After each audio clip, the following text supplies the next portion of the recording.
बच्चों, कल मैं आपको बता रहा था कि पवन दूतिका, उसी संबंधित और थोड़ा देख लें। इसके बाद जो है अगले पाठ में हम प्रवेश करेंगे। तो कुछ छंद हमने आपको ये वीडियो के माध्यम से अवगत कराया था, उसी के आगे आपको फिर देखना। जाते जाते अगर पथ में क्लांत कोई दिखावे, किताब में देखेंगे छंद संख्या 6। तो जाके सन्निकट उसकी क्लांतियों को मिटाना। क्लांति माने थकावट। धीरे धीरे परस करके गात उत्ताप होना। गात माने होता है शरीर, उत्ताप शरीर का जो ताप बढ़ा हुआ है। सदगंधों से श्रमित जन को हर्षितों सा बनाना। पवन दूतिका को राधिका जी जो है वो बता रही है, संदेश दे रही है कि तुम मेरे प्रियतम श्री कृष्ण के पास मथुरा तो जा रही हो और मेरा संदेशा लेकर जा रही हो, बड़ी अच्छी बात है, लेकिन कुछ खास बातें हैं, उनको भी थोड़ा ध्यान में रखो कि यहाँ से जाते जाते अगर पथ में, मार्ग में, रास्ते में कोई क्लांत दिखावे, कोई थका हुआ व्यक्ति आपको मिल जाए, तो तुम्हें क्या करना है? तो जाके सन्निकट उसके पास बिल्कुल पहुंच जाना है और पहुंच करके उसकी क्लांतियों को मिटाना। जो थका हुआ व्यक्ति है उसकी थकावट को आपको दूर करना है। धीरे धीरे परस करके, परस माने होता है स्पर्श, छू कर, धीरे धीरे उसको छू करके। भाई हवा को तो हम देख पाते नहीं, हवा को केवल हम स्पर्श के माध्यम से उसका अनुभव करते हैं। हवा का जो अनुभव होता है स्पर्श के माध्यम से होता है। अब बैठे हैं, थके हुए हैं, कोई सुंदर हवा का झोंका आया तो ये लगता है कि हवा बहुत अच्छी चल रही है, तो ये अनुभव होता है। हम उसको देख नहीं पाते, न उसका कोई रूप है, न उसका कोई रंग है, न उसका कोई आकार है, कुछ नहीं।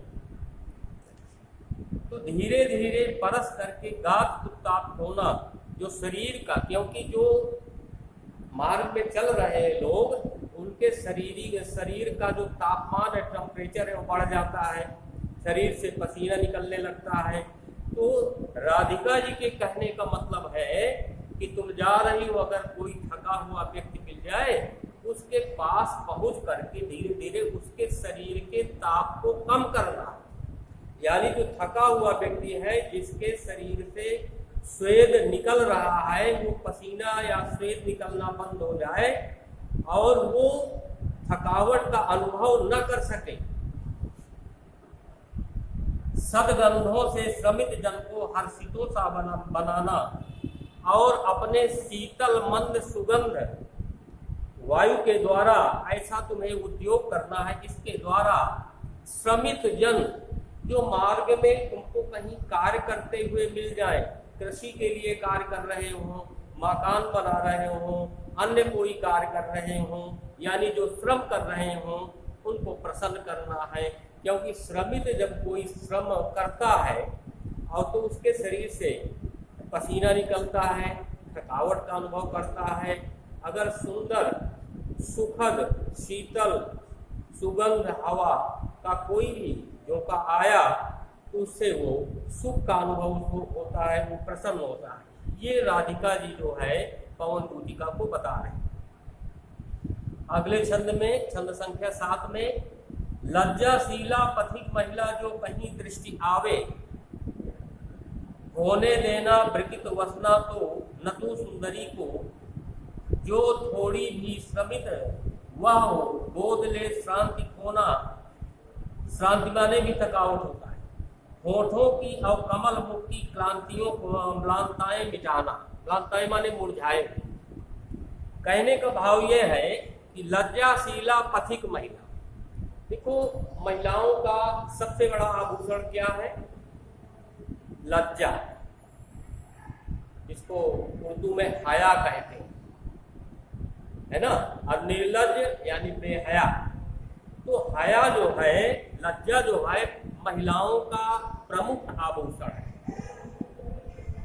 तो यहाँ पर राधिका जी उसी महिला के लिए बता रही हैं कि लज्जाशीला पथिक महिला, जो महिला लज्जाशील हो यानी संस्कार युक्त हो, उस महिला के पास तुमको क्या करना है, कहीं तुमको वो मार्ग में दिखाई पड़ जाए, तुम यहाँ से जा रही हो ब्रज के मथुरा के लिए, मेरे कहने पर मेरे प्रियतम श्री कृष्ण के पास, तो वहां पर मार्ग में तुमको कोई लज्जाशीला या संस्कार युक्त कोई महिला तुमको मिल जाए, तो तुमको क्या करना है, धोने देना विकृत वसना।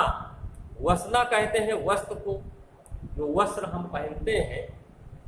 हमारे यहाँ हिंदुस्तान में ये संस्कृति है कि महिलाओं के लिए जो निश्चित किया गया है, पेटीकोट, धोती, ब्लाउज, ये महिलाओं की वेशभूषा है, और पुरुषों के लिए धोती, कुर्ता, गमछा, तिलक लगा हुआ मस्तक में, और शिखा, ये हिंदुस्तान की परंपरा संस्कृति है। तो होने देना विकृत वसना, तो नवतु सुंदरी को, तो कोई ऐसी महिला मिल जाए लज्जाशीला, तो जो वस्त्र वो पहने हो, जिन वस्त्रों के द्वारा अपने शरीर के अंगों को छुपाए हो, शरीर को ढके हुए, भाई वस्त्र पहने जाते हैं शरीर के अंगों को ढकने के लिए, शरीर को सुरक्षित रखने के लिए। तो आजकल के जो पहनावा है उस पर हम नहीं जाना चाहते हैं, आप हमारे हिंदुस्तान की जो संस्कृति है उस पर मैं बता रहा हूँ आपको।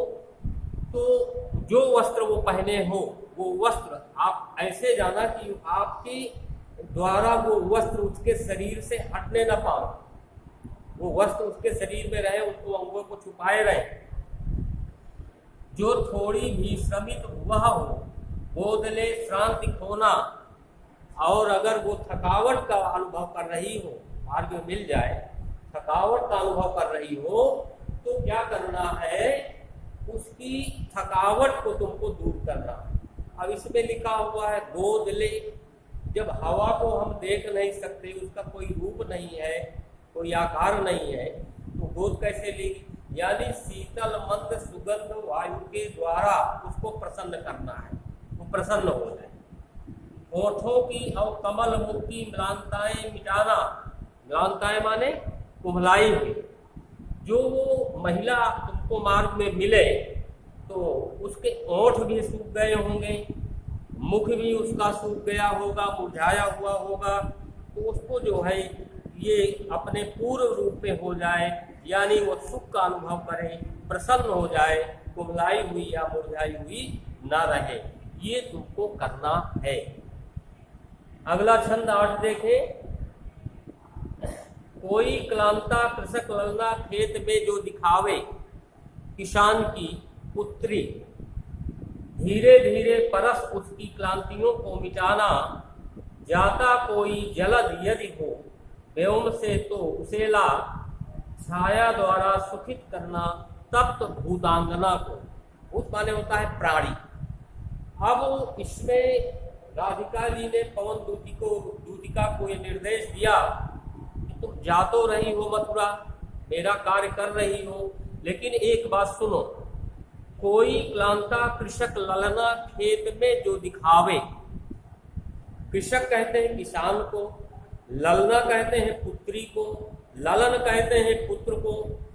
तो चूंकि हमारे यहाँ ये है कि घर के जो गार्जियन या पिताजी या कोई भी जो होते हैं, बड़े होते हैं, वो अपना हल बैल लेकर खेतों की जुताई के लिए प्रातःकाल निकल जाते हैं, और जब 8 बज गया, 7 बज गया, 9 बज गया, तो परिवार में के जो महिलाएं होती हैं घर में, वो उस व्यक्ति के लिए जो हल बैल लेकर हल चलाने के लिए जंगल गया खेतों में, उसके लिए कुछ भोजन, क्योंकि जब काम करते हैं तो भूख भी लगती है, उस भूख को मिटाने के लिए कुछ भोजन बना करके, या रोटी है, पराठे है, पूरी है, जो भी हो उपलब्ध, तो उसको लेकर के जो घर में होता है, यहाँ तो ललना यानी लड़की के लिए कहा गया है, तो किसान की पुत्री यदि तुमको खेत में दिखावे, या कोई कार्य कर रही हो तो धीरे धीरे परस उसकी क्लांतियों को मिटाना। तो धीरे धीरे स्पर्श के माध्यम से, क्योंकि वो थक गई होगी या तो कार्य कर रही होगी, थकावट का अनुभव हुआ, या वो घर से अपने पिता के लिए भोजन लेकर के गई तो वो थक गई होगी, तो उसकी थकावट को तुमको मिटाना है स्पर्श के माध्यम से। आगे राधिका जी बता रही हैं, जाता कोई जलद यदि हो व्योम में तो उसे ला। व्योम कहते हैं आकाश को, जलद कहते हैं मेघ को या बादल को। आकाश में कोई बादल जा रहा हो, बादल समझ रहे हैं ना, आकाश में आजकल वर्षा ऋतु है तो तमाम छोटे छोटे बादल जो है वो आपको दिखाई पड़ते हैं। कभी कभी काले घने बादल, मतलब तरह तरह के बादल, भूरे बादल, काले बादल है, सफेद बादल, ये तरह तरह के बादल दिखाते हैं। कभी कभी बिल्कुल अंधेरा हो जाता है तो कुछ दिखाई नहीं पड़ता, कभी बिजली चमकती है ना, कभी बादल की छोटी छोटी टुकड़ी जो है छोटे छोटे भाग बनाकर जो दौड़ती हुई प्रतीत होती है। तो कहने का मतलब ये है कि जाता कोई जलद यदि हो व्योम में तो उसे ला। तो अपने प्रखर मति के द्वारा तुमको करना क्या है, उस बादल के टुकड़े को ला करके है, जाता कोई जलदि हो तो व्योम में उसे ला, तो आकाश में उसको लाना है। कहां पर, छाया द्वारा सुखित करना तप्त भूतांगना को। वो बादल जो कृषक ललना है, कृषक ललना के ऊपर वो जाता हुआ बादल उसके ऊपर आ जाए, तो जब उसके ऊपर आ जाएगा तो उसके शरीर में धूप नहीं लगेगी और क्या हो जाएगी, छाया हो जाएगी। जब छाया हो जाएगी उसके शरीर के ऊपर तो वो सुख का अनुभव करेगी। ये तुमको करना है। तो छाया द्वारा सुखित करना तप्त भूतांगना को। वो भूत यानी प्राणी जो कृषक ललना है वो थक गई होगी, उसको क्या करना है कि उसके सामने जाते हुए किसी बादल को अपने प्रखर उद्योग के माध्यम से, मत के माध्यम से, चतुराई के माध्यम से, जो भी करना पड़े, उस बादल को उसके ठीक सामने लाना है, जिसके द्वारा की छाया हो जाए और वो सुख का अनुभव कर सके और धूप से उसकी बचत हो सके। ये आपको करना है। ये राधिका जी पवन दूतिका को जो है निर्देश दे रही हैं कि तुम जा रही हो मथुरा, तो मेरा ये संदेशा जा करके कह देना और मार्ग में इसी तरह सबको सुख प्रदान करना। बच्चों धन्यवाद, आज यहीं तक, कल फिर मिलेंगे और चर्चा होगी अगले पाठ में।